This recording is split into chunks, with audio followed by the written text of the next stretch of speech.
Antes que nada, buenas noches a todos y, bueno, como siempre pienso yo en las presentaciones, muchísimas gracias por estar acá.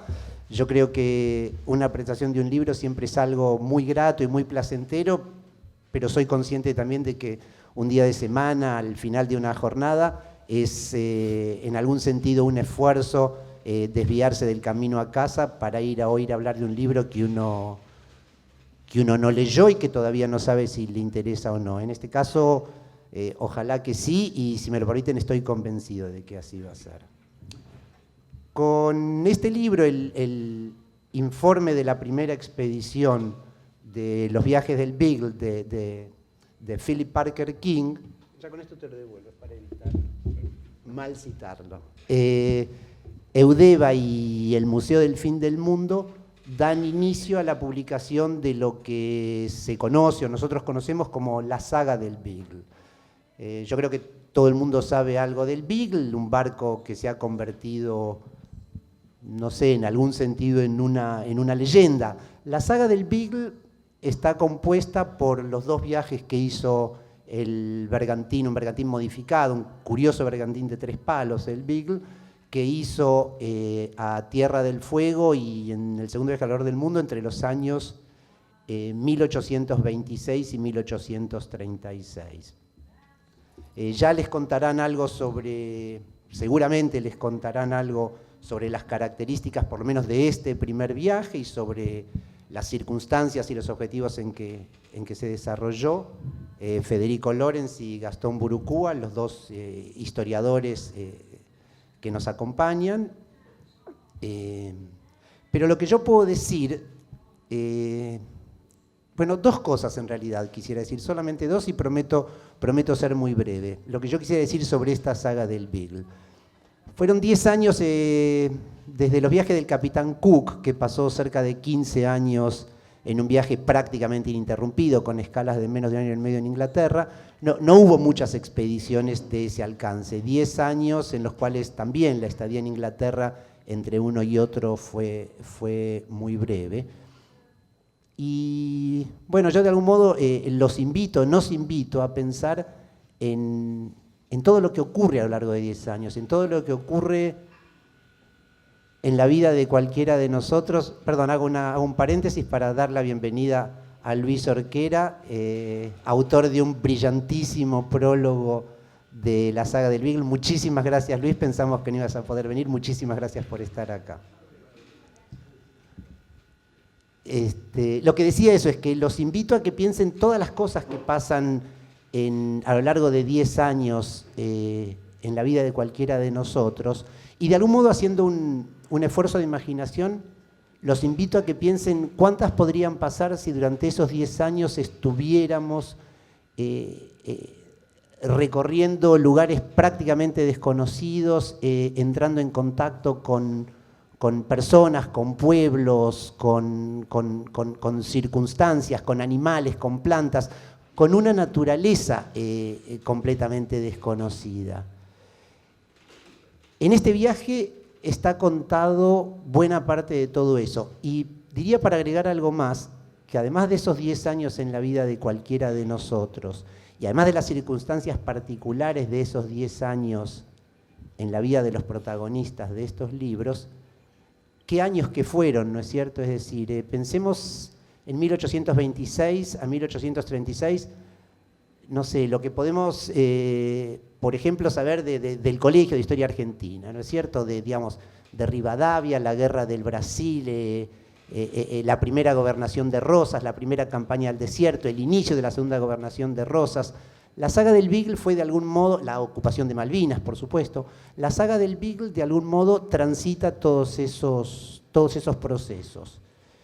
Y también en Inglaterra, ¿no es cierto?, la revolución industrial, los prolegómenos de la era victoriana, la expansión territorial, el periodo, me corregirán los historiadores, yo creo que el periodo más largo de paz en la historia de Inglaterra a lo largo de cerca de un milenio, desde el final de las guerras napoleónicas a la guerra de Crimea, lo cual, además de ser una suerte para los ingleses y seguramente para muchos otros, me parece que es el reflejo de algo que está muy presente en en estos libros, en este libro y en el camino que se recorre de este libro a los que siguen, que es de algún modo la intención o el espíritu propio de ese momento de que la expansión alrededor del mundo tuviera otras características. En este caso, las características del conocimiento.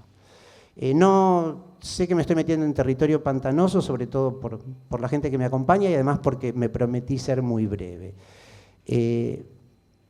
La otra cosa que quería decir a una escala mucho más modesta respecto de la saga del Beagle es que, así como fue una aventura colosal desde el punto de vista de la exploración y los viajes, también fue una aventura mucho menos colosal, pero en algún sentido igualmente forzada para nosotros, para la gente de Eudeva y para la gente del Museo del Fin del Mundo, editar estos libros.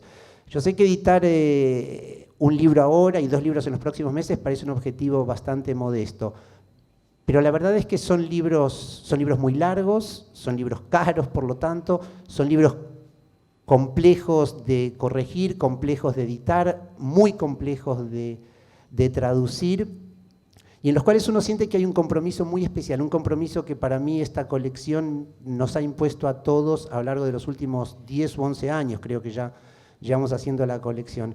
Los libros a mí siempre me gusta decir que son la máquina del tiempo, ¿no? Que realmente estos libros permiten un diálogo cara a cara y de frente con personajes, con personas que ya no están y que sí están, porque realmente ahí está su voz, ahí está su pensamiento, ahí están sus sentimientos, ahí está lo que quieren, ahí están sus objetivos, ahí está todo. Y nuestra misión, muy modesta si se quiere, pero que creo que tomamos con muchísima responsabilidad, es hacer que esa máquina del tiempo no distorsione, que cuando esa máquina del tiempo nos lleve al pasado, sea lo más parecido a cómo ese pasado fue, y no como, ¿se acuerdan de ese cuento de Ray Bradbury, del que pisa la mariposa y se encuentra con que cuando vuelve todo ha cambiado? Es decir, nosotros realmente lo que intentamos, nuestro objetivo es que estos libros permitan que los lectores vivan en esa época y en esas circunstancias. Y por eso, digo, no me corresponde a mí hacer agradecimientos, pero sí me permito en ese sentido hacer unas menciones. El trabajo de editor de libros es un trabajo como subterráneo y secreto. Entonces, a lo mejor hoy es una de las oportunidades en los que vale, digamos, por un momento echar luz sobre esos lugares secretos y subterráneos. Yo quiero, insisto, más que agradecer, felicitar o destacar el trabajo valiosísimo que han hecho Pablo Castillo y mi primo Rafael en la corrección y la edición de este libro. Bueno, Claudia Massa, que está por ahí, una traductora sensacional, la verdad que hizo un trabajo, digo, más que una traductora, un piloto como los pilotos que se llevaban en estos barcos, que logró sortear los escollos, los espacios tormentosos, los bajos no carteados. La verdad que muchísimas gracias, Claudia. A Luis Orquera lo dije cuando llegó y la verdad que nos ha hecho un prólogo, lo releí hoy pensando en lo que iba a decir ahora, y ya sin el apuro de la corrección y la edición, recién hoy me siento un poco tonto porque lo leí, intercambié ideas con él, lo corregimos y demás. Recién hoy me di cuenta lo brillante que es ese prólogo, así que gracias y felicitaciones de nuevo, Luis.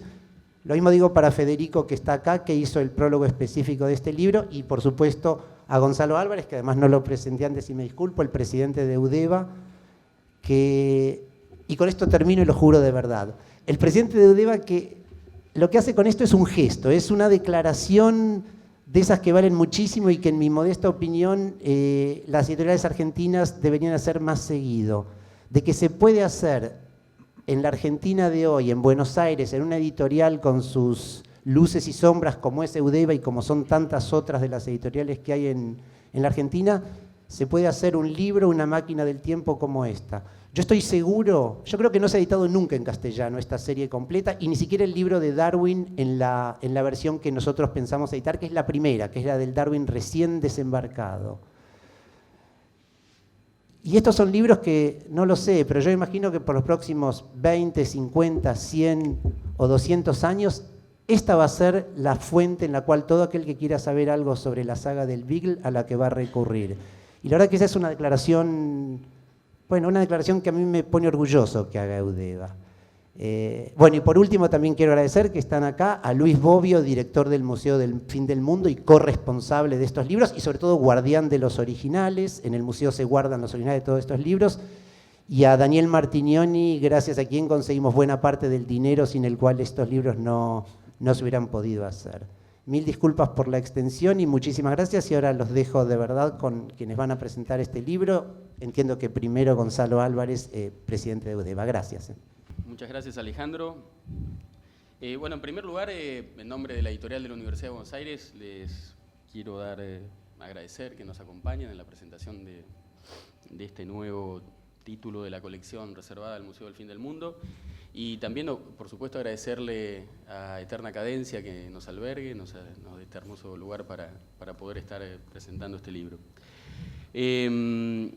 Quiero agradecer la presencia de los directores de UDEVA, Horacio Regini y Diego Medán. Es un momento hoy muy sensible para nosotros en UDEVA, porque ayer se cumplió un nuevo aniversario de la editorial, ¿no?, que alcanza 57 años de vida.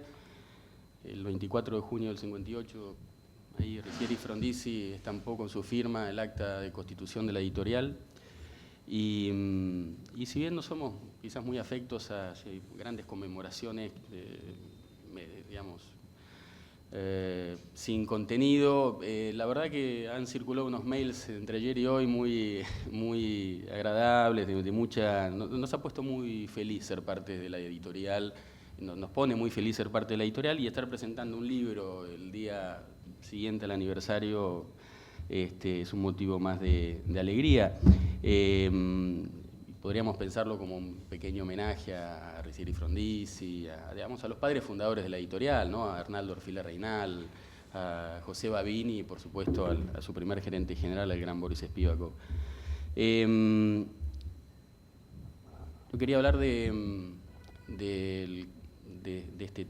la colección, ¿no?, porque es un nuevo título de una colección que lleva, como bien señalaba Alejandro, más de 11 años prácticamente.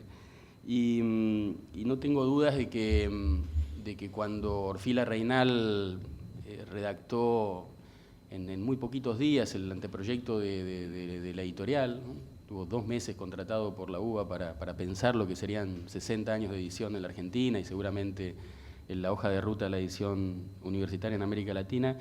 Redactó un pequeño trabajo adicional de 6 páginas, de 6 carillas, que tiene la hoja de ruta, lo denomina anteproyecto para un primer plan de ediciones. Y uno, cuando lo recorre sus series, sus colecciones y demás, no está presente la colección reservada del Museo del Fin del Mundo, porque no teníamos esos originales a disposición, como nos han sido puestos hace una década. Pero no tengo dudas, y si ustedes pueden ver esa hoja de ruta, que sin dudas una colección de esta naturaleza hubiera estado en el diseño original de la editorial. Porque sí, está bien, no son libros de electromagnetismo, de semiología médica, de aquellos libros que uno se imagina como naturales de un catálogo de una editorial, de una prensa universitaria, pero precisamente si hay algo que caracterizó desde su fundación hasta nuestros días a UDEVA, fue precisamente que su catálogo fue un catálogo atípico, es un catálogo atípico, es un catálogo que piensa una universidad más abierta, que piensa en una editorial como una herramienta para cumplir los fines y las funciones de la universidad, entre ellos poner en valor, por ejemplo, un patrimonio cultural de enorme significación, como son esos manuscritos que descansaban ahí, no manuscritos, bueno, esas primeras ediciones, exquisitas primeras ediciones que descansan ahí en una caja fuerte, bien custodiadas en el Museo del Fin del Mundo. Así que la colección es una colección que perfectamente encaja en nuestro catálogo, estamos orgullosos de ella, todos los años le ponemos ahí energía y sostenemos a todos los que la hacen, al menos con el apoyo, porque la verdad que no mucho más les damos, ¿no? Pero debo ser sincero, pero bueno, creemos que el apoyo también es algo y intentamos ahí darles energía y fuerza para que continúen, porque nos encanta lo que hacen. Destacamos el valor de la continuidad, ¿no?, de que año tras año sigan apareciendo nuevos títulos, sigamos haciendo nuevos proyectos. Esto Esto habla también de por qué una editorial universitaria como Eudeva tiene que hacerse cargo de este proyecto. Este proyecto a veces puede estar, un proyecto de esta naturaleza puede estar huérfano de editores, no porque haya editores que no tengan vocación de hacerlo, son proyectos a veces que son muy difíciles de encarar, por, como bien señalaba Alejandro, los costos que significa poner en funcionamiento un proyecto de esta naturaleza, y son proyectos que tienden a perdurar por décadas o por siglos, como se animó a decir Alejandro, pero que en términos del escandalio de un editor no se recuperan en los 2 primeros años de vida del proyecto, ¿no? No se alcanza el punto de equilibrio en los 2 primeros años de vida del proyecto, así que ahí tiene que estar una editorial como la de la Universidad de Buenos Aires para respaldar iniciativas culturales tan valiosas. Quiero también señalar que para nosotros es como también una responsabilidad compartir esta iniciativa y estar ahí detrás apoyando la importante misión del Museo del Fin del Mundo, porque, bueno, es creo que parte de la función de la universidad pública respaldar una institución prestigiosa y con un objetivo tan noble como darle vida, o mejor dicho, hacer circular en un público más vasto estos libros. Quiero, en particular respecto a este libro, decir que, bueno, Alejandro ya lo adelantó, es el primero de una serie de 3 libros que completan una colección que ya tiene 11 títulos, pero estos libros tienen un enorme valor, nos van a hablar de su contenido quienes van a presentar la obra en particular, son libros muy valiosos. Son el resultado también, como bien señaló Alejandro, de un esfuerzo colectivo, muchas veces ahí un poco solapado de quienes trabajan detrás de una computadora, en sus casas, o en una oficina de una editorial, y que pocas veces comparten los actos públicos. Así que quiero reconocer la tarea del editor, de Pablo Castillo, que siempre ha acompañado esta labor junto con los directores de la colección, de Silvina Simondet, la diseñadora que ha hecho un libro tan bonito. Por supuesto, a quienes han hecho los estudios preliminares, aquí a Luis Orquera y a Federico Lorenz, muchas gracias por su contribución. Obviamente también acá a José Emilio Burucúa, que nos acompaña en la presentación. Muchísimas gracias, José Emilio.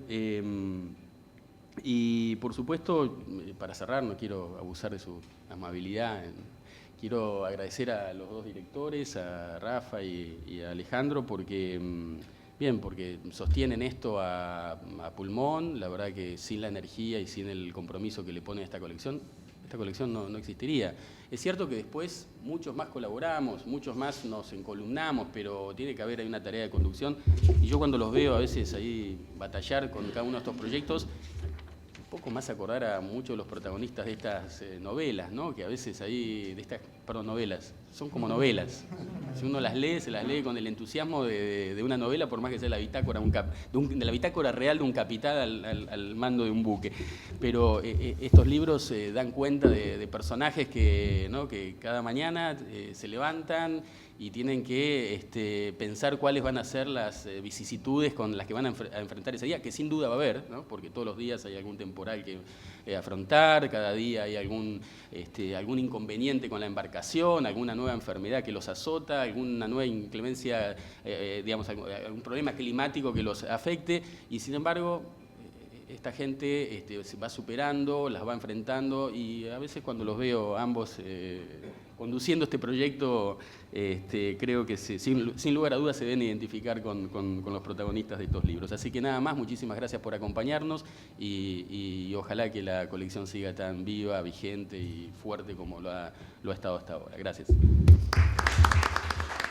Trataremos de ser breves, concisos y convencerlos, aunque no necesito mucho esfuerzo para eso, de por qué es importantísimo que lean este libro y los 2 que siguen. Pero sí quiero hacer algún agradecimiento no muy extenso, porque me corresponde presentar el interés del libro. Yo conocí la colección antes que Alejandro. Con Alejandro nos conocemos hace un tiempo, pero tuve la suerte de acceder a muchos libros a los cuales era muy difícil acceder antes de que nos conociéramos personalmente. Y, digamos, mi principal agradecimiento va porque me obligó de un modo placentero a alejarme de mi principal vínculo con todo lo que tiene que ver la historia patagónica austral, que es la guerra del 82 por Malvinas. Pude escribir sobre algo que me interesa mucho, que es la ocupación paulatina de ese espacio, bastante más complicada de explicar que del modo binario en el que muchas veces la pensamos del 82 en adelante. Y la verdad que la forma en la cual me vi amablemente invitado a hacerlo y finalmente forzado, porque había que decir algo nuevo sobre un libro sobre lo que se había dicho tanto, aunque efectivamente no había edición castellana completa de la obra, fue lo que me permitió escribir el prólogo a este primer volumen. A mí me parece que los que accedan a la lectura de los viajes del Beagle van a estar accediendo a un libro, o mejor dicho, a una obra que es importante por dos motivos, uno de largo plazo y uno más coyuntural, si ustedes quieren. Y empezaría por un ejemplo. Yo la semana pasada, en una de las charlas que doy para chicos de secundaria, habitualmente sobre Malvinas, digo chicos del Colegio Nacional de Buenos Aires, es decir, que uno imagina con un cierto bagaje cultural, etc., descubrieron con sorpresa que el Beagle era mucho más que un canal. Descubrieron que había una historia formidable detrás de los viajes de un barco muy pequeño, se asombraron con las dimensiones de lo que implica un bergantino, aunque modificado. Pude leerle algunos fragmentos por el adelanto para poder comentar la obra y demás, y lo que uno podía percibir, le voy a robar a Alejandro la idea de máquina del tiempo, es lo lejos que estamos nosotros de poder, aunque sea por un breve momento, entender lo que significaba un viaje de esas características a comienzos del siglo XIX, y a la vez lo importante que es que lo hagamos. Ahí es donde este plano largo y el plano corto, que me interesa que tengamos en cuenta para pensar por qué vale la pena una iniciativa como esta, tiene para nosotros. Para nosotros me la imagino como comunidad, como sociedad que tiene pretensiones atlánticas, pero no se imagina atlántica. Eso es algo muy importante, y estos tres, cuando sean tres, digamos, en particular, pero la colección en general tiende a reforzar todo el tiempo esa idea, la necesidad de pensar nuestro lugar, en este lugar que habitamos, en un plazo mucho más largo del que muchas veces lo hacemos. En ese sentido, la máquina del tiempo funciona con una eficacia formidable, porque ver a personas que van avanzando el mapa a medida que navegan hacia el sur, el genuino asombro, pero a la vez la apertura de criterio con el que registran lo que ven, eso es algo muy sorprendente desde hoy, ¿no? Porque estamos mucho más acostumbrados al todo resuelto, todo cerrado, todo explicado, y aquí es lo contrario, es ir descubriendo cosas en tanto voy avanzando en mi expedición. Es algo de, por ejemplo, si uno ve la reacción de los chicos, a mí me gusta medir siempre a través de los chicos, sobre todo nosotros tenemos más o menos el camino hecho, es algo que debería por sí solo justificar un emprendimiento como es la reedición de los viajes del Beagle, para que dejen de ser solamente un canal, por ejemplo. Dicho esto, es importante, y aquí ya hay que pensar en el más largo plazo, el libro, en este caso el primero de los viajes, pero la obra en su conjunto, nos permite asomarnos al reconocimiento de espacios que nos tocan de cerca, son parte de nuestro actual territorio, etcétera, pero también a un proceso de más largo plazo. Alejandro señalaba, es una expedición de 10 años, en un momento clave. Son personas que son muy ingenuas, que están muy predispuestas a aprender, pero que tienen objetivos precisos para emprender un viaje como ese, y uno no puede menos que asombrarse del profesionalismo con el que cumplieron ese objetivo.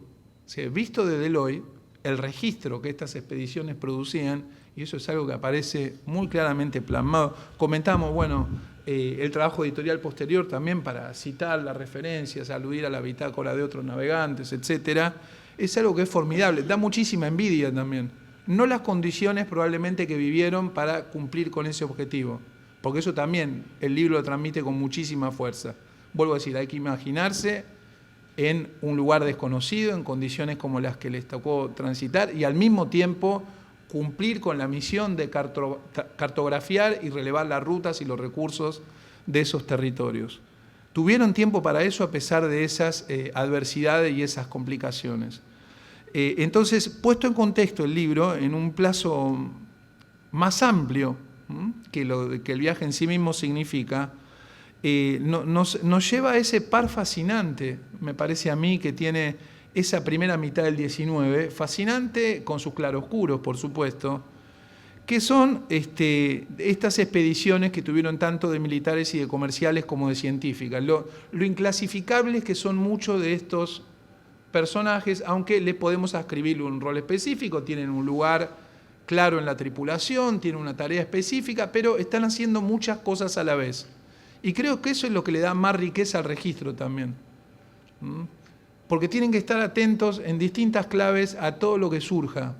Realizar sondeos, ver si hay habitantes, ver si hay otros barcos que recorren, registrar la topografía del terreno, la costa, elaborar cartas náuticas, etc. Y al mismo tiempo hay una cantidad de lugares en los que vale la pena detenerse, donde lo que ven es superior a su tarea, pero nunca superior a su capacidad de descripción. Perdón por decirlo de esta manera, tal vez sea exagerado, pero lo que es interesante de este libro también se ve mejor, yo diría, en el tercero, por lo menos las partes que uno ha podido leer,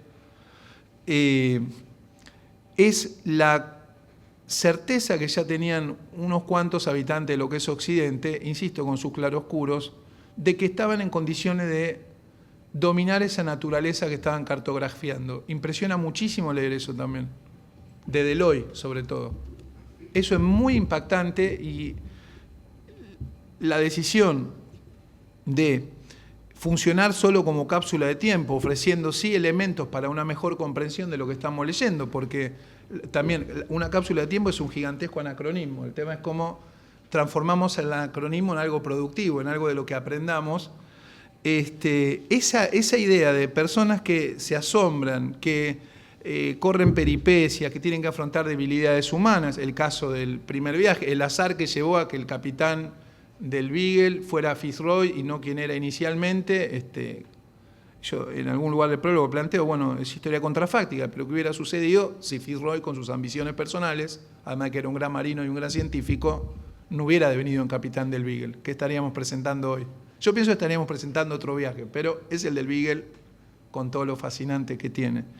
Ese anacronismo es productivo, me parece, para nosotros puntualmente, porque nos obliga a pensar nuestro lugar en este extremo sur del continente de una manera más extendida en el tiempo.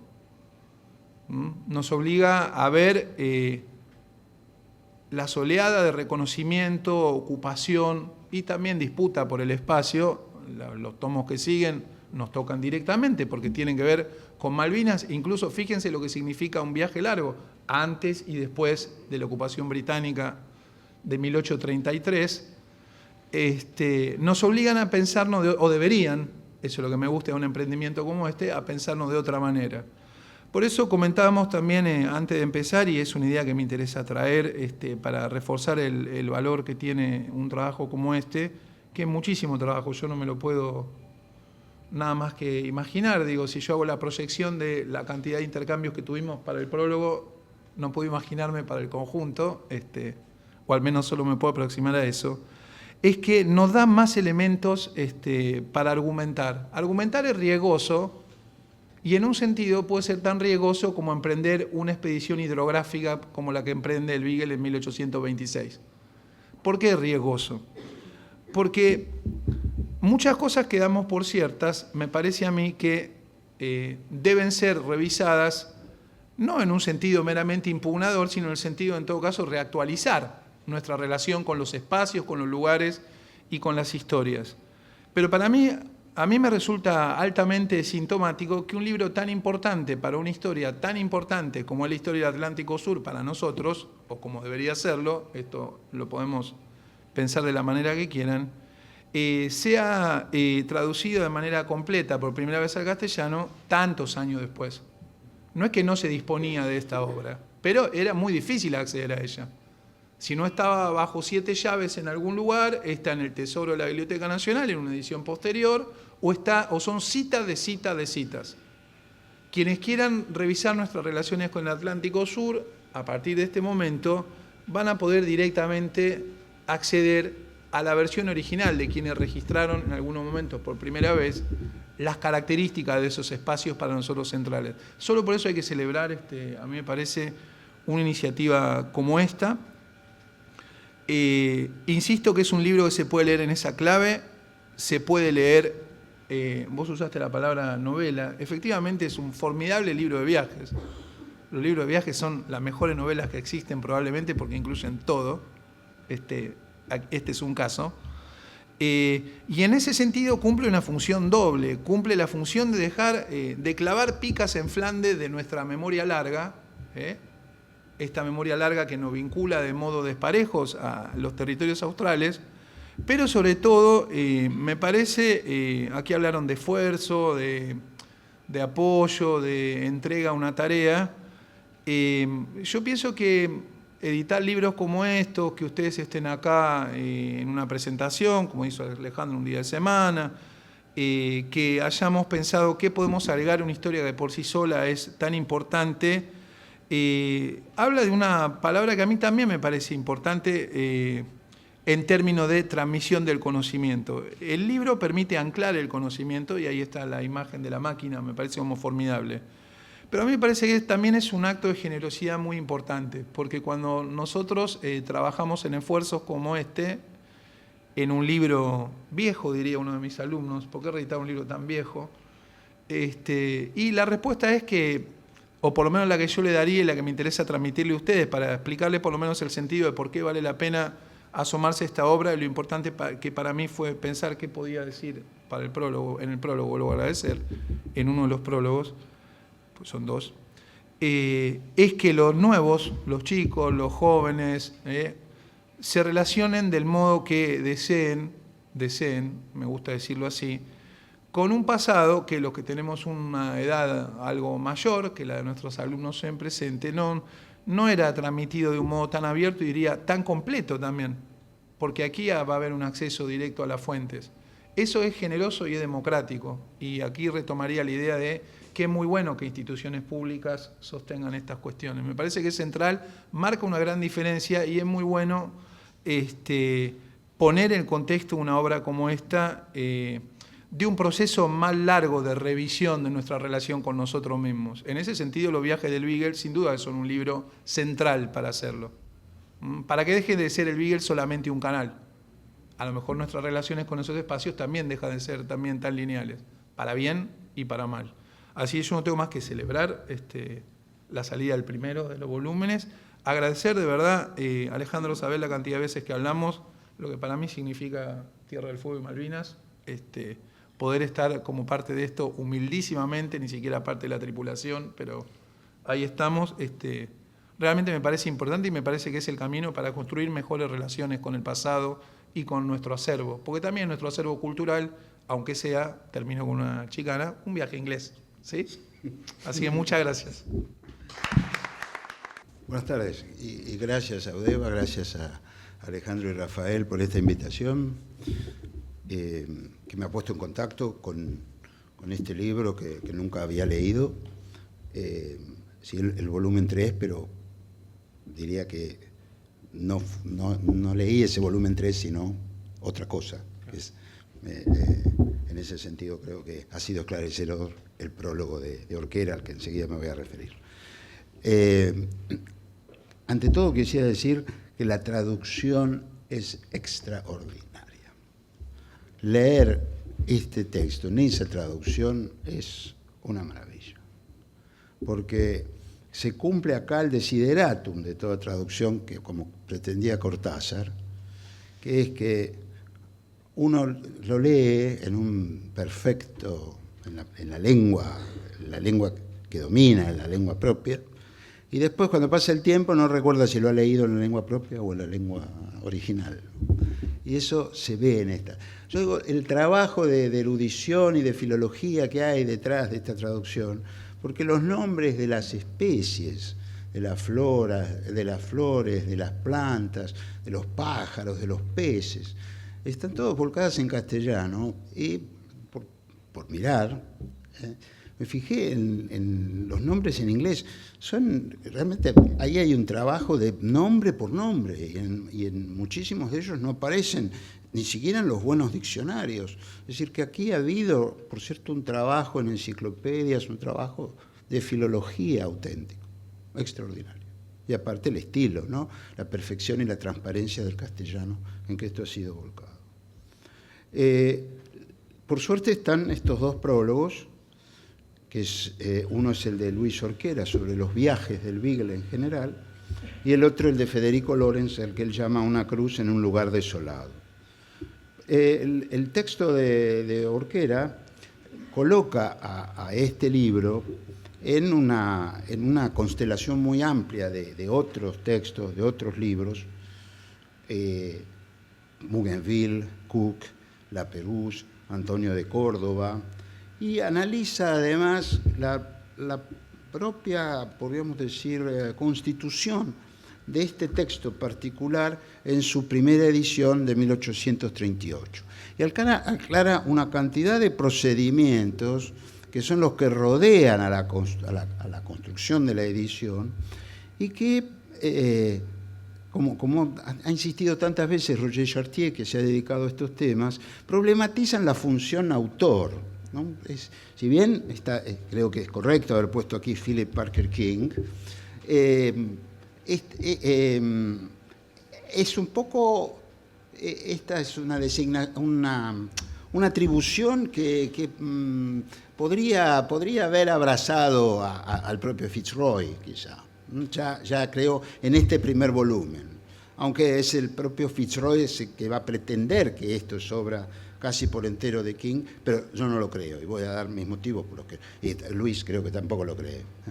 Entonces, eso se presenta muy bien en este prólogo de Orquera, y lo mismo la diferencia entre lo que va a ser el tercer volumen, que es el viaje de Darwin, es el relato que hace Darwin de su propio viaje, y la reelaboración que hace Darwin en 1845 de ese texto ya desgajado del marco general de la relación del Beagle, y convertido en ese diario del naturalista alrededor del mundo, que va a ser luego la piedra de toque del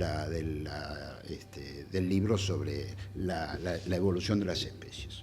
Entonces, creo que es muy importante este prólogo precisamente por eso. Y luego el de Federico, que empieza con el relato del suicidio de Pringle Stokes, que fue en realidad el primer comandante del Beagle, del bergantín, y que se mata el 1 de agosto de 1828 en las cercanías de Puerto Hambre. Y eso le sirve a Federico para hablarnos también de Puerto Hambre, del pasado de Puerto Hambre, de la fundación como ciudad española, Rey Felipe, por Pedro Sarmiento de Gamboa, de cómo Cavendish la rebautiza, Puerto Hambre. Y me parece que es muy interesante porque hay como un desvelamiento acá. Esta también es una historia donde el bajo continuo es el dolor. Creo que eso es algo que debemos tener en cuenta cuando hacemos la lectura de este viaje tan curioso, tan lleno de cosas curiosas, de cosas hasta yo diría exaltantes, ¿no? Porque descubrir toda esa naturaleza, hacerla, escribirla, describirla, es una satisfacción de la curiosidad que es llena de alegría. Pero, sin embargo, creo que hay un bajo continuo del dolor, y no me animaría a decir de la tragedia, pero que hace muy bien, creo, Federico, en recalcarlo en este prólogo al texto. Ahora, si me permiten, yo, como era la primera vez que me enfrentaba a esta parte, en realidad lo que voy a hacer es leer un poco la ficha que hago de mi lectura, son los aspectos que más me han interesado, que más me han atraído, que más me han sorprendido muchas veces, cosas que ignoraba y que no esperaba tampoco encontrar, y algunos ejercicios que tuve que hacer a partir de lo que el propio texto me proponía, ¿no? Entonces voy a tratar de ser breve y desde ya que estos son los temas que me han movilizado, pero ustedes van a encontrar centenares de otros temas, hay decenas de otros abordajes posibles, ¿no? Pero por eso voy a seguir, son 23 capítulos me parece, ¿no? No, 24. Así que más o menos lo que voy a hacer es una descripción muy breve de qué trata cada capítulo y qué es lo que en ellos me ha conmovido en muchas ocasiones. Las órdenes del almirantazgo que se vuelcan al comienzo del texto a King en mayo de 1826 son muy claras y muy sintéticas. Hay que relevar todo el territorio desde el Cabo San Antonio en la provincia de Buenos Aires hasta la isla de Chiloé en el litoral chileno sobre el Pacífico. Bueno, el capítulo 1 empieza con la llegada del Beagle al puerto de Santa Elena en el litoral de Santa Cruz. Ahí comienza ya la recolección de vegetales y de animales y de la descripción para cumplir estos que eran uno de los objetivos principales del viaje, que era lo que podríamos llamar la descripción científica de esta tierra poco conocida. Ahí es donde se menciona, yo creo, de manera sistemática la fauna con la que allí se encuentra King y sus marineros. Hay inclusive una caza de guanacos, ¿sí? Se procede. Y aquí ya despunta algo que me llamó extraordinariamente la atención y que ya recalcaba Orquera, que es el conocimiento, pero detalladísimo, pormenorizado de las fuentes y viajes anteriores.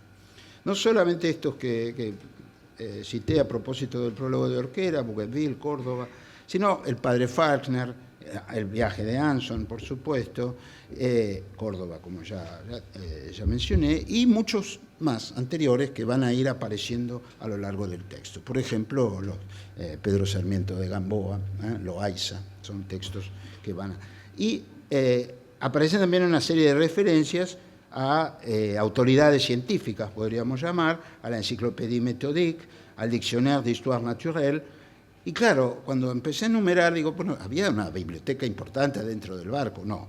Pero, tiendo a pensar que esta biblioteca la tiene a su disposición Fitzroy cuando edita el libro. Me da la sensación de que esto es realmente una construcción a posteriori. Pero está tan bien hecha que uno cree que King tiene a su lado la Encyclopédie Méthodique para ubicar, o Buffon, por ejemplo, las descripciones que Buffon había hecho en la Histoire Naturelle.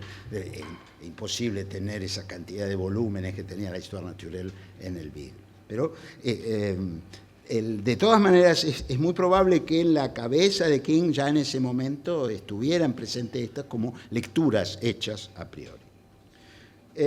Y esto creo que nos va a colocar bien en el medio de este problema que es de la autoría de este texto, que me parece que es un tema siempre abierto. ¿Qué significa este plural que utiliza King aquí? ¿Quién es King y quién más? Probablemente Fitzroy, aunque Fitzroy no formó parte de este momento de la expedición, pero que va a aparecer como una especie de silueta por detrás de King. Luego en el segundo capítulo ya es el momento en que se ingresan al estrecho. Ahí aparece la descripción tradicional de las dificultades del ingreso al estrecho, lo mismo lo que ocurre para pasar por la primera angostura, y empiezan los encuentros ya no con fauna y flora, sino con hombres, ¿no? El primer encuentro es con los tehuelches, a quienes, King va a llamar patagones. Hay desde ya consideraciones acerca de su gigantismo, es lo primero que va a aparecer y se va a reiterar en otras partes del texto. Y aparece un personaje muy importante que no va a cesar de mostrársenos a lo largo de todo el relato, que es una mujer tehuelche que habla en español, María, ¿no? Y que va a aparecer como una de las interlocutores privilegiados de King y de Fitzroy más adelante, ¿no? Cuando Fitzroy se incorpore a la expedición. King ahí recalca el parecido de los tehuelches, de algunas atuendos de los tehuelches, incluso podríamos decir, la cultura material de los tehuelches, con la de los gauchos de Buenos Aires. Recalca, por ejemplo, la cuestión de las botas de potro, ¿no? Los tehuelches usaban las mismas botas de potro que él había visto en Buenos Aires. Y interesante el registro que hace acá de cómo estos patagones trataban de manera bastante despectiva a los que él llama indios fueguinos, que no serían, pienso, que debían de ser los alacalufes, ¿no? Que es aquellos con los que los tehuelches tenían un contacto en todo el litoral del estrecho. Incluso va a aparecer enseguida un dato muy interesante, que es la presencia continuada, casi la residencia de uno de estos indios fueguinos, es decir, uno de estos alacalufes, entre los propios tehuelches, con una serie de consideraciones muy pintorescas. Hay ahí un momento de antropometría, se los mide a estos patagones, y la cuestión del tono algo despectivo, de inferioridad que los patagones proyectan sobre los alacalufes, es el nombre, que muy bien no se sabe, pero siempre lo decían en este tono casi como de desprecio, ¿no? Los patagones llaman a los indígenas fueguinos zapallos. Bueno, por fin se va a producir ya en este mismo capítulo el encuentro con los alacalufes, cuando se adentren en el estrecho. Y ahí aparece ya en el capítulo 3 la visión majestuosa y magníficamente descripta del Monte Sarmiento, que creo que han hecho muy bien los editores en colocarlo acá en la tapa, ¿no? Porque realmente es una montaña majestuosa. Hay que pensar que son más de 1.500 metros de altura, pero directamente desde el nivel del mar está ahí nomás. Es decir, que es una masa de 1.500 metros que uno ve directamente. Y hay una discusión muy erudita que hace King o Fitzroy, no sabemos bien, sobre si es o no la montaña que ya Magallanes había llamado Campana de Roldán y que quedó registrada en el famoso diario de Pigafetta. Lo interesante es que King ordena que cada vez que aparezca la montaña en las exploraciones, quede asentado. Llevan una especie de sucesión de todas las apariciones del Monte Sarmiento, porque va a decir King que ese es un punto de referencia extraordinario para toda la exploración y después como hito para la orientación de futuros navegantes. Y ahí hay una síntesis, decía, aparece una fuente más antigua que la del siglo XVIII, que es la del viaje de Pedro Sarmiento de Gamboa. Que hay un relato bastante largo de todos los viajes de Pedro Sarmiento de Gamboa, sus fundaciones, cómo se retira a España, cómo lo reemplaza Andrés de Viedma al mando de la ciudad Rey Felipe, de los contactos con Cavendish. Y se detiene ese relato histórico para dar lugar a la descripción de un animal curioso, que es el pato vapor. Y ahí hay una cuestión filológica interesante, muy interesante, que hace King Fitzroy sobre qué implica esta traducción de nombres locales a lenguas, a una lengua como en este caso es el inglés. ¿Qué es lo que hay detrás? Dice King, hay que prestar muchísima atención a cuando se hace esa traducción o se le otorga un nombre a la especie. ¿Qué pasa qué se pierde, ¿no?, en esta traducción, ¿no? Hay un momento que pareciera que él está a punto de sugerir que se conserve el vocablo original. Bueno, ahí hay un nuevo encuentro con los alacalufes, que van a ser tangencialmente acusados de ladrones. Y eso es algo que querría destacar, ¿no?, que es que las relaciones entre el europeo y el aborigen, bueno, transitan a veces por una cierta simpatía recíproca, pero hace falta muy poco para que, del lado de quien describe, ¿no?, que es el europeo, esto se deslice hacia otra región, otra zona, que es el de, indudablemente, la desconfianza, o inclusive es un sentimiento de franca superioridad, de superioridad inclusive moral respecto de estas poblaciones. Eso es algo que es necesario muy poco para que se produzca, lo cual da cuenta de una situación de violencia potencial que nunca se va a convertir en lo que podríamos llamar sometimiento y conquista, por supuesto, todavía, pero siempre se está en el borde. Hay algunos casos en que se cae de ese borde y estalla la violencia, y por supuesto la violencia siempre va a favorecer al lado de los que tienen mayores medios, ¿no?, que son los europeos. Pero eso es algo que más que nada en Fitzroy se ve, ¿no? Esta cuestión de que de pronto lo llaman ladrones y empiezan bueno, por supuesto que no se dan cuenta de que este concepto de la propiedad es algo que será ajeno a los indígenas, y eso no se les pasa por la cabeza, por supuesto, pero es interesante cómo a partir de ahí hay una especie, se organizan hasta como pequeñas partidas de castigo, se los busca, hasta se toman algunos indígenas y se los ata. Es decir, que acá hay una situación latente de desigualdad y hasta yo diría de violencia, que ya comienza en este capítulo 3, en este segundo encuentro con los Alacalufes, en donde King dice, bueno, sí, habían actuado como ladrones. Bueno, también, por ejemplo, en este mismo momento, si bien ha resultado simpático el encuentro, hay como una pincelada que dice, estos fueguinos tenían una mirada vacía, ¿no? No sabemos bien si es síntoma de algo así como una tontería innata. En ese momento se va a producir, ya en el capítulo 5, el hallazgo de unos documentos de Bougainville y de Córdoba sobre la cima de la montaña de la Cruz, algunos sobre papel, otros tallados en la roca.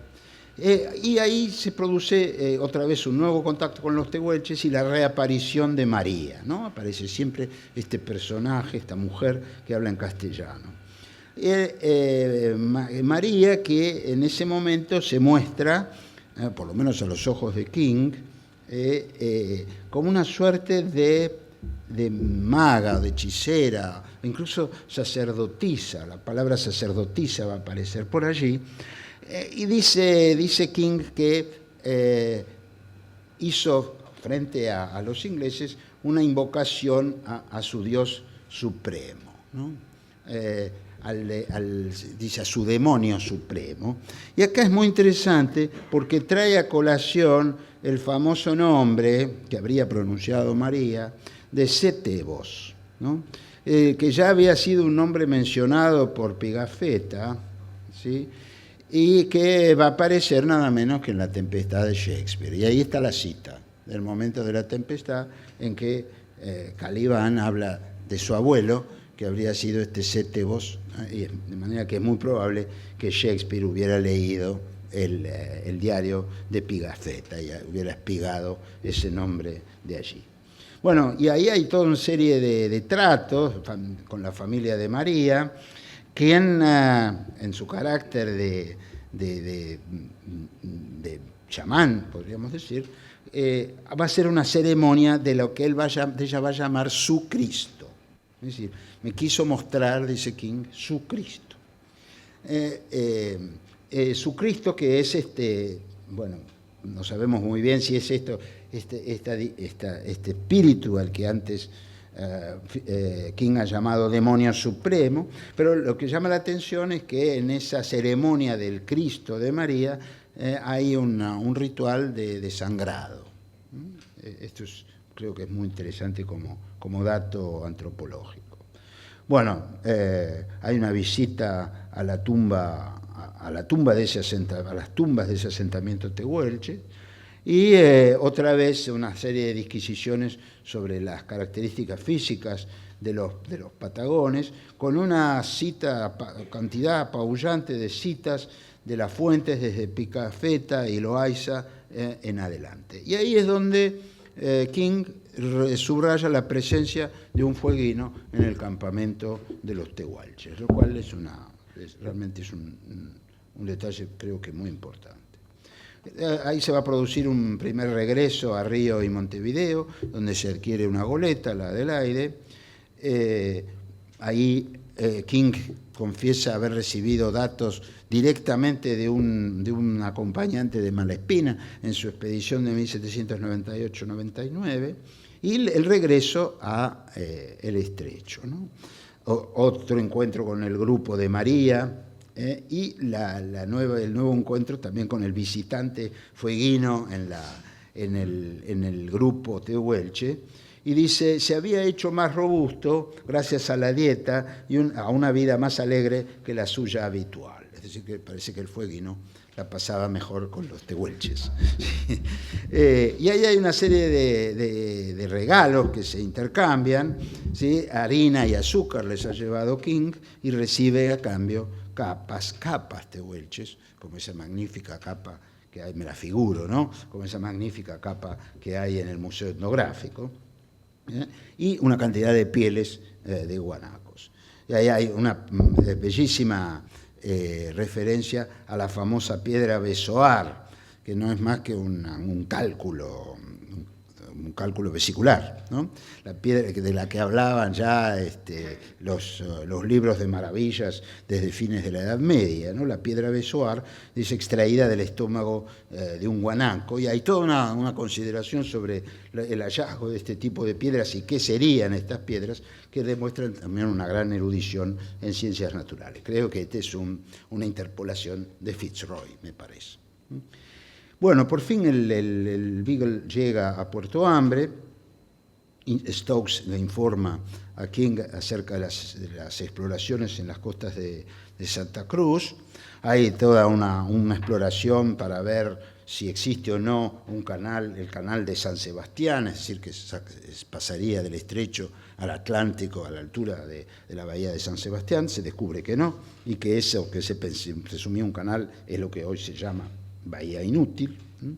Y aquí hay una alusión a los zonas, por más que no me he dado cuenta quizá en la lectura, pero me parece que nunca hay un contacto con los zonas en esta primera parte de la expedición, ¿no? Él habla acá, dice, bueno, estábamos en el territorio de esa gente que ya vio Pedro Sarmiento, y a la que llamó gente grande.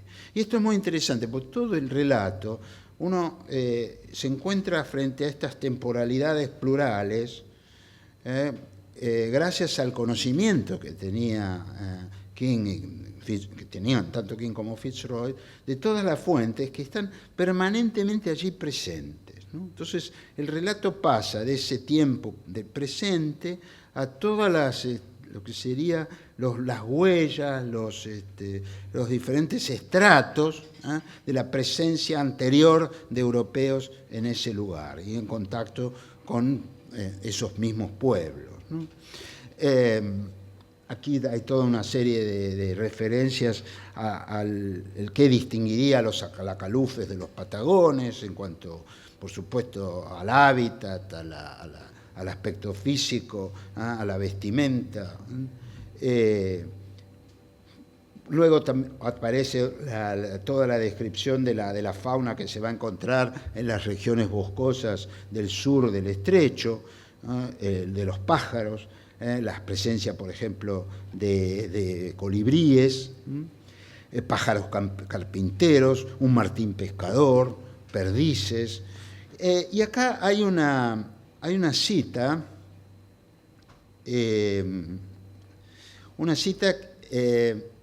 sobre está transcurriendo en el invierno de 1828, y cómo las brumas del invierno han ocultado al monte Sarmiento, ¿no?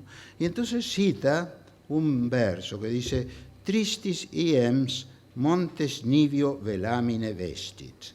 Es decir, el invierno triste ha vestido a los montes con un velamen de nieve, ¿no?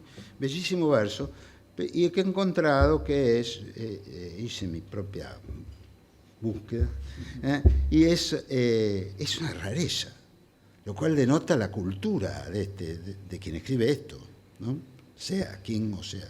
Porque esto es una cita de un texto muy raro de la antigüedad, que son los Carmina Duodecim Sapientum, o sea, los poemas de los 12 sabios, que es una verdadera rareza. No es Virgilio, Horacio, Ovidio, que eran moneda corriente.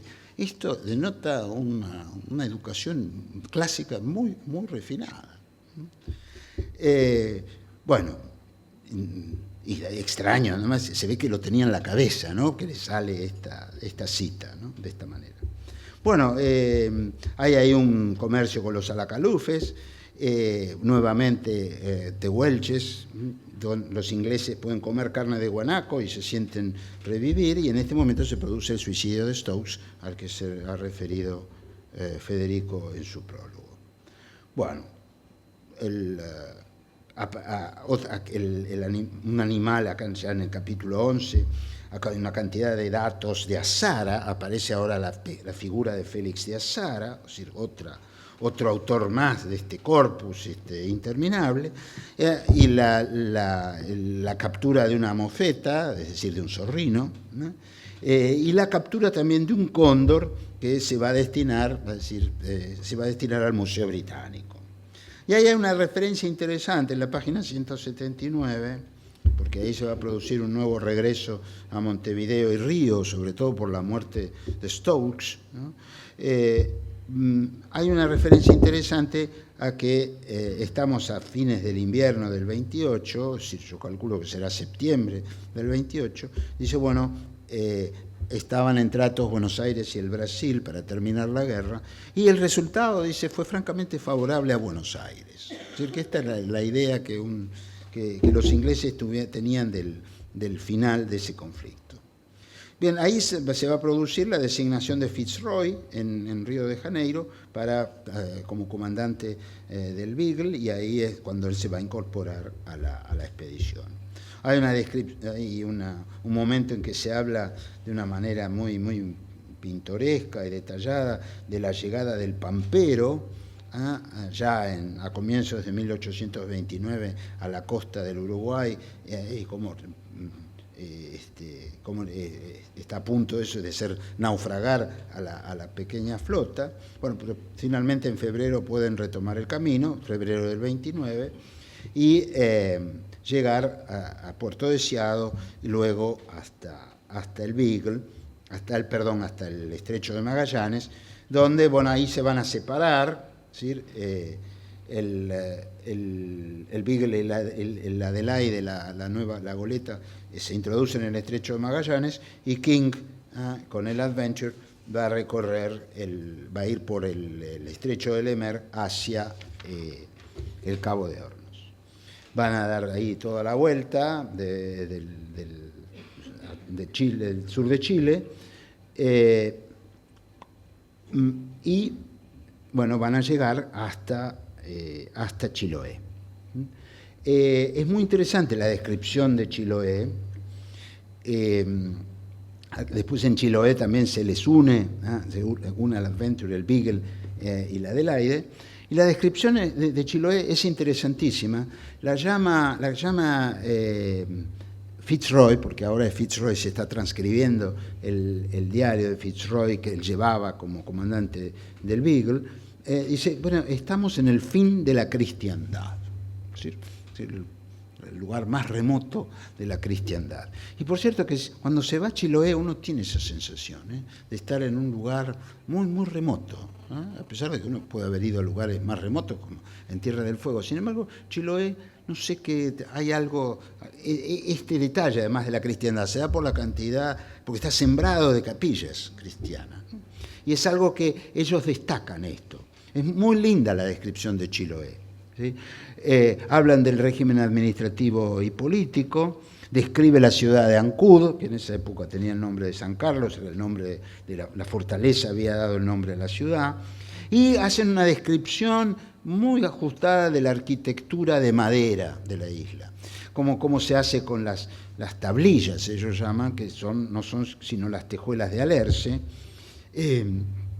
que dice es una arquitectura de madera de una resistencia asombrosa y de una cierta belleza, lo cual es cierto, ¿no? Pues esas tejuelas van a estar muchas veces, van a tener formas extrañas, ¿no? Como especies de puzzles, ¿no? Que se arman las paredes de estos edificios. Trazan una serie de datos de la cultura material, de cambios, por ejemplo, en la vestimenta, que ha traído consigo la incorporación de Chiloé a la República de Chile, lo cual hacen toda la historia, el relato de la expedición del general republicano Freire para capturar San Carlos Ancud en 1826 y cómo Chiloé es incorporado a la República de Chile. Pues piensen que es el último territorio de Sudamérica, el último que rompe sus vínculos con los españoles por esta expedición del general Freire a la isla, ¿no? La isla había quedado como un lugar completamente separado del mundo, pero fiel a los españoles, porque durante el gobierno español de Chile no dependía de Santiago, sino que dependía directamente del Callao.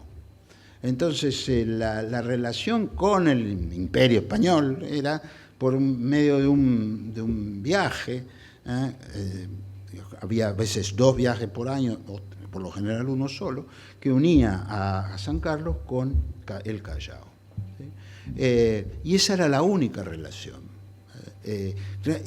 Piensen ustedes que todo lo que sería el territorio que va desde el Biobío hasta el actual estrecho de Chiloé, todo eso estaba en manos de los mapuches y ahí no había poder español ni tampoco hubo luego poder republicano, es decir, que ahí hay una captura de Chiloé a comienzos de 1826 que hace que termine el poder español definitivamente en América del Sur, ¿sí? Y esto lo relata muy bien King, y dice cómo Chiloé es este territorio satisfecho de la República de Chile, y se pareciera que esta relación ha traído cambios importantes en la vestimenta, en las costumbres, ¿sí? E inclusive habla de adelantos en la educación que estarían afectando a los chonos, cita los chonos de las clases bajas. Es muy interesante todas las consideraciones que hace sobre la exportación de maderas, las especies de árboles, la centralidad del alerce para toda esta cultura propia de Chiloé, la cultura chilota, ¿no? Y una cantidad, también hay toda una referencia a la fauna que dice ya la conocía muy bien el gran Buffon, a la que él dice voy a agregar una lista de mariscos y de animales del mar, y ahí aparece ese extraordinario, algo estrafalario marisco chileno que es el piure, ¿no? Probablemente uno de los alimentos más astringentes que alguien pueda comer. Y ahí aparece toda una serie de leyendas sobre el piure, de manera que esta descripción de Chiloé es uno de los momentos más atractivos, me parece a mí, de todo el relato. Y se extiende bastante. Una nueva fuente que aparece aquí son las noticias secretas de los Ulloa, por ejemplo, ¿no? Algo más que se agrega. Ahí el Adventure viaja hasta Santiago, incluso más lejos, llega hasta la isla Juan Fernández. King hace una visita a un cacique mapuche, Pinoleo, en Concepción, ¿sí? Y bueno, y por último, es interesante, aquí hay una especie de admiración manifiesta de King hacia los araucanos, ¿no? Habla de la fortaleza, del coraje de los araucanos, que recuerda un poco esta fascinación frente a la fortaleza del otro, ¿no? Recuerda un poco la que sentía Tácito hacia los germanos, ¿no? En su famosa descripción de la Germania.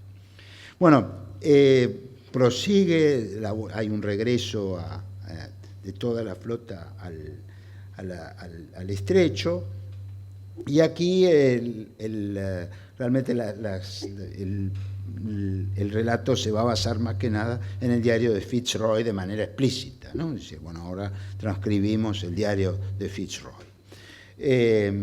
Y aquí esta es la parte que se pone más interesante, porque es el momento en que se va a recoger a los famosos 4 niños, los 3 alacalufes y el niño Yamana, ¿no? Los 3 alacalufes que son York Minster, Freya Basket, Boat Memory y por último Jemmy Button, que es el Yamana, ¿no?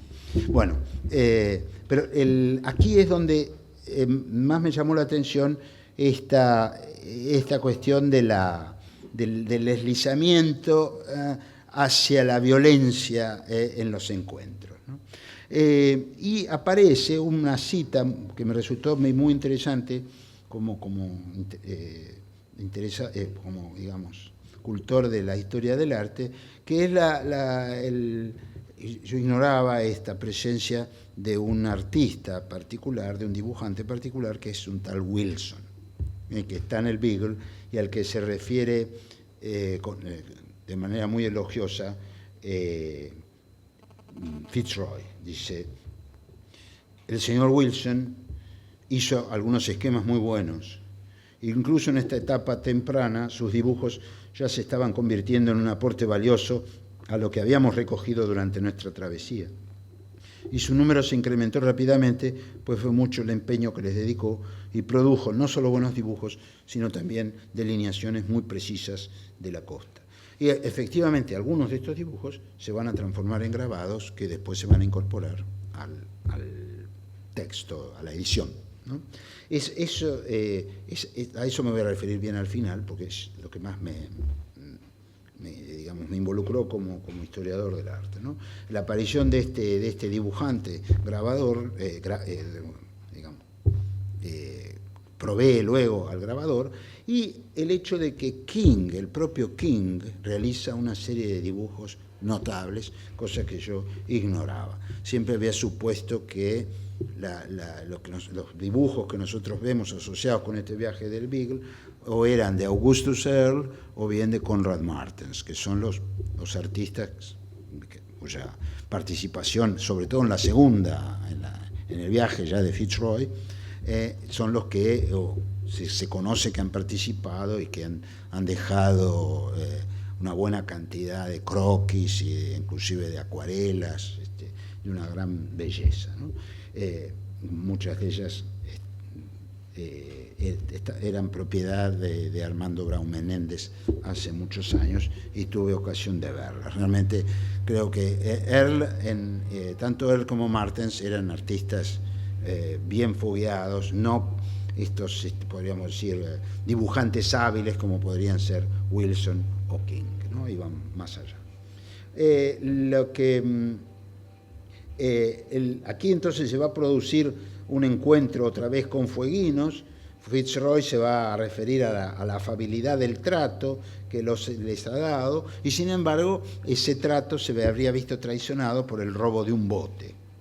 Y allí entonces va Fitzroy tratando de rescatar el bote, consigue la ayuda de 2 de sus guías indígenas y dice: ordené no mantenerlos atados a la hora de ponernos a descansar. Pero, sin embargo, dice, estos nos traicionan y escapan. Y entonces él en el relato empieza a hablar de fugitivos y ladrones. Ahí es donde se produciría este deslizamiento, ¿no?, de la afabilidad de un comienzo. Por ejemplo, el 8 de febrero, dice Fitzroy, destruimos entonces 2 canoas y parte de una tercera que los nativos estaban construyendo y quemamos todo el material que pudiera resultarles útil para hacer otra canoa. En fin, la afabilidad hizo crisis. Es decir, 12 de febrero, regresamos con nuestros compañeros y nos preparamos para sorprender a los nativos y hacerlos prisioneros.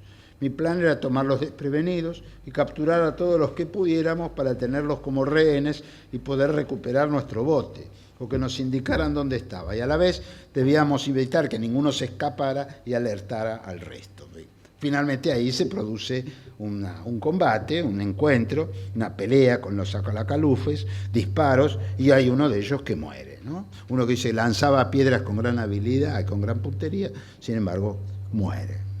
Ahí el Fitzroy lamenta que se haya producido esta muerte intempestiva. Pero él toma una serie de prisioneros, los traslada a bordo del cúter. Y ahí es en ese contexto donde captura a Boat Memory, ¿no? Es el primero Boat Memory, ¿no? Sí. Y después a ese se agregan York Minster y Fuegia Basket, ¿no? El pretexto es enseñarles el inglés, por supuesto. Eso ocurre entre el 3 y el 4 de marzo de 1830. Pero enseguida se va a producir un combate formal en la bahía Cook, a que dice Fitzroy dice, bueno, se trató de toda una escaramuza. ¿Sí? Y ahí agrega, empiezo a creer que la amabilidad y el buen trato hacia estos seres han sido hasta ahora inútiles, tanto por mi propia experiencia como por todo lo que oí acerca de su comportamiento con las naves loberas. Hasta que no podamos entendernos mutuamente, el miedo moral es el único medio por el que se los puede mantener tranquilos. Bueno, sí. Pero dice, por suerte Fuegia aprende rápidamente y se muestra muy risueña y jovial. Es decir, piensa él que enseñando el inglés a estos muchachos va a poder allanar las relaciones. Bueno, ahí se va a producir, después de toda una incursión en Diego Ramírez, se va a producir la primera aparición de los yámanas, a quienes los salacalufes llaman yapús. Se hablan una lengua totalmente diferente de la otra tribu. Tribu es la forma que lo llama Fitzroy, ¿no? Suben a bordo estos yapús y eso produce la alarma de los muchachos salacalufes. Incluso Fuegia va a contar que alguna vez han combatido con estos yapús, y allí se produce Murray, que descubre un nuevo canal, que no es otro sino el canal de Beagle, ¿no? El 14 de abril de 1830. Se topan con una aglomeración de yámanas, que les llama la atención la gran cantidad de pieles de guanacos que tienen los yámanas, cosa que no tenían los salacalufes, solamente quizá por algún comercio que pudieran haber hecho con los tehuelches. Los yámanas tienen pieles de guanacos y aparentemente cazaban guanacos. ¿Sí? Hay otro encuentro con los yapús y la captura de Jimmy Button, por fin, que es el más famoso de todos estos niños, que es un yámana, el 11 de mayo de 1830. Avistan unos guanacos y dice Fitzroy, se entusiasmó mucho Button ante la posibilidad de acompañarnos a cazarlos. ¿Sí? Bueno, por fin emprenden el regreso y ahí hay toda una serie de consideraciones que hace Fitzroy sobre estos niños fueguinos, 3 salacalufes y un yámana. Dice, los fueguinos eran mucho más lentos para aprender inglés de lo que esperaba por su rapidez para la mímica, pero entendieron perfectamente cuando dejamos la costa que regresarían a su tierra más adelante, con hierro, herramientas, ropa y conocimiento que podrían transmitir a sus compatriotas. Ayudaban a la tripulación cuando era necesario, eran muy accesibles al trato y estaban siempre de buen humor. Mientras estuvimos en Montevideo, quise hacer que vacunaran a los fueguinos, pero el virus no produjo ningún efecto en ellos. La pequeña Fuegia estuvo viviendo varios días con una familia inglesa que fue muy cariñosa con ella y los otros estuvieron conmigo en tierra en diferentes momentos. Nadie se fijaba en ellos, ya que eran muy parecidos a los indios de la zona. El asombro y la curiosidad evidentes despertados por lo que ellos veían, por más extraordinaria que les hubiera parecido la escena completa, resultaron ser mucho menores de lo que yo había imaginado. Aún así, su comportamiento era interesante y cada día se volvían más comunicativos. Y acá registra Fitzroy algo que me parece bastante inverosímil, no sé, Luis podrá aclararlo, pero me parece que no hay ninguna evidencia sobre esto. Dice Fitzroy, fue aquí donde me contaron que llevaban a cabo la práctica de comer a sus enemigos capturados en la guerra. Me explicaron que las mujeres comían los brazos, los hombres las piernas y el tronco, y la cabeza siempre eran arrojados al mar. Todo invento, todo un invento. No hay la más mínima evidencia de este canibalismo, lo que yo... Pero es terrible, ¿no es cierto? Bueno, bien, para terminar, entonces, ya disculpen lo prolongado que ha sido esto, me parece que es muy interesante este corpus de imágenes que hay, y que gracias a esto y a lo que siga va a ser posible estudiarlo mejor de lo que se ha hecho hasta ahora. Insisto, los conocidos eran Augustus Earle y Conrad Martens, ¿no? De quien acá, ya en este volumen, ninguno de ellos participó de este momento de la gran expedición, ninguno de ellos, pues ellos son de la segunda, los dos, ¿sí? Augustus Earle es contratado en Inglaterra y Conrad Martens se une a la expedición en Río de Janeiro, siendo Fitzroy el jefe de la expedición, en 1832. Pero ya hay aquí cosas en este primer volumen, cosas de Earle y de Martens. Es decir, que esto es obra de la edición que hace Fitzroy, con materiales de los que dispone al regreso de la segunda gran expedición. Y lo más interesante es la aparición de estas cosas, sí, de Wilson, a las que se refería Fitzroy en el capítulo 20, y del propio King, ¿no? Por ejemplo, una de las imágenes más conocidas de un patagón, que tiene el manto de guanaco, está hecha por King. Eso me asombró realmente, una cosa que desconocida por completo, ¿no? Y algunas también están hechas por King, algunos paisajes de Chiloé, que son de una gran belleza. Una iglesia antigua, por ejemplo, la iglesia antigua de Castro está muy, muy bien dibujada, con muchísimos detalles, y puede servir para una historia de la arquitectura chilota, que es una de las arquitecturas más mestizas, quizá, que se haya podido dar en América. Es realmente una arquitectura mestiza, y de las más bellas en esa escala que uno pueda conocer. Así que, bueno, esto me parece que es un trabajo que cuando se publiquen los otros dos libros pretendo hacer, y les agradezco mucho